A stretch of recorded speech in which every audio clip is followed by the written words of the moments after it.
어제장 이슈가 있었던 업종 살펴보는 기업 이슈 시간입니다. 어제 우리 시장은 미국발 반도체 악재에도 이틀 연속 하락했습니다. 반도체 소식과 함께 어떤 이슈들로 시장이 움직였는지 확인해 보겠습니다. 어제 원전주 주가가 대규모 호재에 큰 폭으로 오르자 지수하단을 지지해줬습니다. 그동안 기다렸던 체코 원전 수주 낭보가 어제 전해진 것인데요. 한국이 결국 원전 강국 프랑스를 제치고 24조 원 규모의 체코 원전 건설 사업에 우선 협상자로 선정됐습니다. 한국이 이렇게 대규모 원전 사업을 수주하는 것은 2009년 아랍에미리트 원전 수주 이후 15년 만인데요. 규모도 원전 수출로는 사상 최대입니다. 이로 인해 한국은 탈원전 정책 이후 다시 원전업계가 새로운 도약 발판을 마련했다는 평가가 나오고 있습니다. 특히 세계 2위 원전 대국인 프랑스를 제쳤다는 데 있어서 한국 원전 기업들의 가격 경쟁력과 기술력에 매우 높은 평가를 받았다는 것을 의미합니다. 전문가들은 이번 수주로 10년 이상 원전 산업계 일감이 크게 늘어날 것으로 전망된다고 하는데요. 이 같은 기대감에 관련주들이 줄줄이 신고가를 썼습니다. 한전 산업이 18.27%, 한전 기술이 7.05% 올랐고요. 한전 KPS가 3.46% 상승했습니다. 또 이어서 대우건설과 두산 우선주가 모두 1%대 상승세를 기록했습니다. 삼성전자가 차세대 메모리 기술로 주목받는 컴퓨터 익스프레스 링크 CXL 공략에 속도를 내고 있습니다.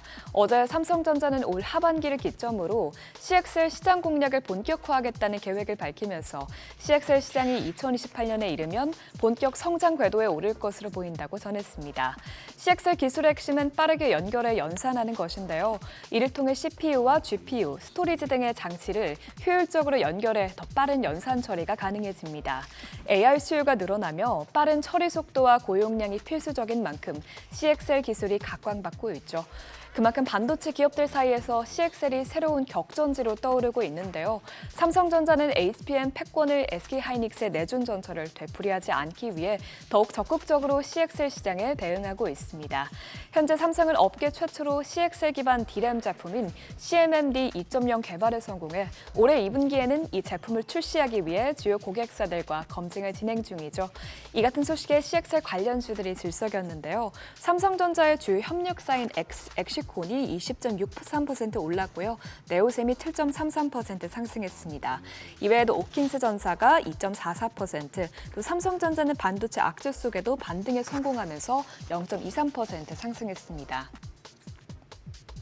비만 치료제 시장이 빠르게 확대되고 있는 만큼 글로벌 대형 기업부터 국내 기업까지 너도 나도 나서서 비만 치료제 개발에 박차를 가하고 있습니다. 최근 우리나라에서도 여러 종류의 비만 치료제 개발을 진행 중인데요. 어제도 비만 치료제 개발 기대감에 관련주들이 들썩였습니다. 먼저 DXNVX는 자사 경구용 GLP-1 비만 신약 후보 물질 최적화 작업을 진행 중이라면서 연내 최소 2개 이상의 물질 특허 제출을 진행할 계획이라고 밝혔습니다. 또한 나이백도 경구용에 이어서 패치형 비만 치료제 개발을 진행하고 있다고 전했습니다. 나이백은 약물을 원하는 장소, 시간에 효과적으로 전달할 수 있는 약물 전달 플랫폼을 보유하고 있어 패치형으로 제재 개발이 가능하다고 합니다. 또 이외에도 동국제약은 약효가 2에서 3개월 지속되는 장기 지속용 비만 치료제를 개발한다고 말했는데요. 이 같은 신제품 개발 기대감에 비만 치료제주가 연일 강세를 보이고 있습니다.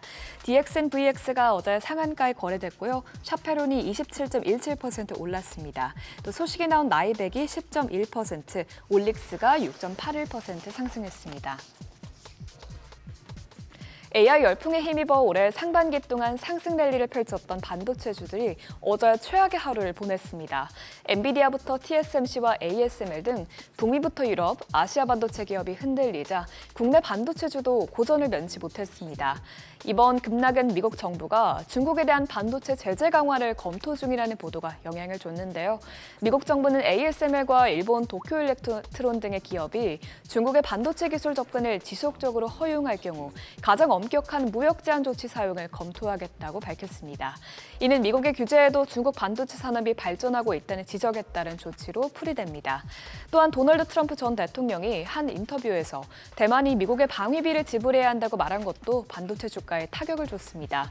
시장 전문가들은 트럼프 전 대통령이 재집권하면 반도체 동맹의 균열이 발생할 수 있다고 보고 있는데요. 이에 따라서 엔비디아를 비롯해 기술주들이 계속해서 타격을 입을 것이라는 전망도 나오고 있습니다. 이렇게 정치적 변수 확대 반도체주가 매도 압력을 받았는데 어제 SK스퀘어가 8.34%, 레이저셀이 5.8% 내렸고요. 또 한미반도체와 SK하이닉스 모두 3%대 내렸습니다.